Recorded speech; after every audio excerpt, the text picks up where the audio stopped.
Միացյալ Նահանգների նախագահ Դոնալդ Թրամփը Եվրոպայում ՆԱՏՕ-ի դաշնակիցներին խոսք է տվել, որ Ռուսաստանը չի հարձակվի Հյուսիսատլանտյան դաշինքի երկրների վրա, քանի դեռ նա Սպիտակ տան ղեկավարն է։ Այս մասին հայտնում է The Washington Post-ը։ Երեք պաշտոնյայի խոսքով հիմնական նստաշրջանի ընթացքում Թրամփը դրական խոսքեր է հնչեցրել պաշտպանական ծախսերի վերաբերյալ եւ խոսք է տվել, որ Ռուսաստանը երբեք չի հարձակվի ՆԱՏՕ-ի վրա, քանի դեռ նա նախագահ է, ասվում է հրապարակման մեջ։ The Washington Post-ը նշում է, որ ՆԱՏՕ-ի երկրների մյուս առաջնորդները բարձր են գնահատել Միացյալ Նահանգների առաջնորդի ջանքերը Եվրոպայի պաշտպանական ծախսերի ավելացման ուղղությամբ եւ աջակցել են նրա Իրանին հարվածներին։ Ուկրաինայի նախագահ Վոլոդիմիր Զելենսկին տխուր տեսք ուներ Հաագայում կայացած ՆԱՏՕ-ի գագաթնաժողովում, այս մասին գրում է ամերիկյան Bloomberg գործակալությունը։ Այնինչ ՆԱՏՕ-ն շարունակում է Ռուսաստանը սպառնալիք անվանել, ընկալվեց որպես հաղթանակ, չնայած հիասթափեցրեց Ուկրաինայի նախագահ Զելենսկուն, ով այս գագաթնաժողովում տխուր տեսք ուներ, ասվում է տեքստում։ Նյութում նշվում է, որ Զելենսկին բաց է թողել իր հնարավորությունը Թրամփի հետ շփվելու մեծ յոթնյակի գագաթնաժողովում, բայց Հաագայում լսարան է ստացել Ուկրաինայի զենքի անհրաժեշտության մասին խոսելու համար։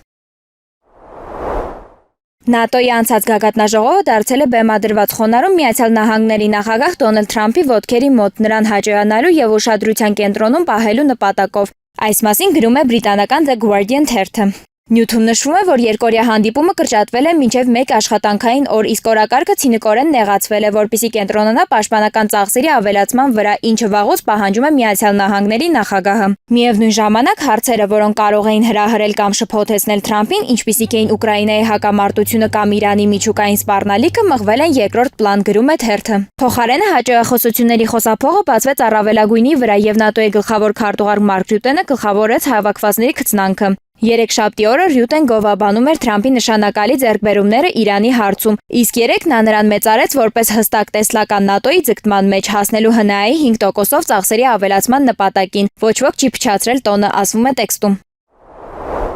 Սլովակիան հունիսի 27-ին նիստում չի քվեարկի Ռուսաստանի Դաշնության դեմ պատժամիջոցների 18-րդ փաթեթի օգտին։ Այս մասին հայտնել է Հանրապետության վարչապետ Ռոբերտ Ֆիցոն։ Վաղը Սլովակիան չի քվեարկի պատժամիջոցների 18-րդ փաթեթի օգտին, ասել է Ֆիցոն Բրյուսելում Եվրամիության գագաթնաժողովին մեկնելուց առաջ։ Նա կարծում է, որ այդ հարցն անհրաժեշտ է հետաձգել, քանի դեռ չի լուծվել Եվրոպական միության ռուսական էներգակիրների եւ էներգապաշարների մատակարարումների հնարավոր դադարեցման իրավիճակը։